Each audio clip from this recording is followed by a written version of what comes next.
আসসালামু আলাইকুম। আমরা গত কয়েকদিন আগে একটা জাতের মরিচের বীজ ঝাপে দিয়েছিলাম। তো মূলত আজকে সেই মরিচের বীজটা ঝাপ থেকে বের করে দেব, কারণ আমরা এটা মিনিমাম 4 থেকে 5 দিন আগে যখন ঝাপ দিয়েছিলাম তো আপনাদের দেখিয়েছিলাম।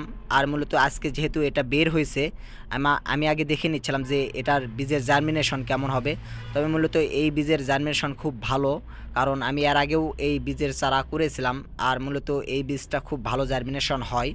সেই জন্যই আমি নতুন লটের মাল নেওয়ার পরে আবার দেখতেছিলাম যে এই নতুন লটের মালের বীজের জার্মিনেশনটা কেমন।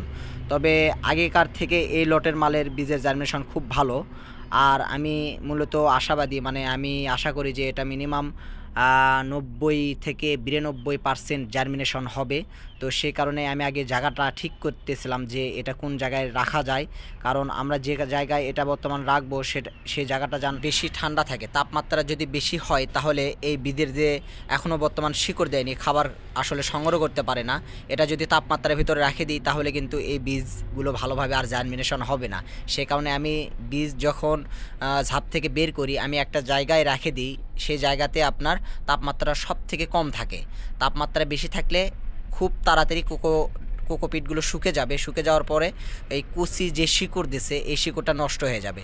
সেই কারণে আমি ঝাপ থেকে একটা জায়গায় সবসময় রাখতে চাই। সেটা হচ্ছে আমাদের এই এগ্রোর একটা সাইডে গাছ আছে, আপনারা দেখতে পাচ্ছেন। এই গাছের পাশেই কিন্তু আপনার সবসময় আমি এই ঝাপ থেকে যে মরিচের বীজগুলো বা যে কোনো ফুলকপি বাঁধাকপি যাই বলুন না কেন বের হয়, আমি এই জায়গাটাই বর্তমানে রাখি।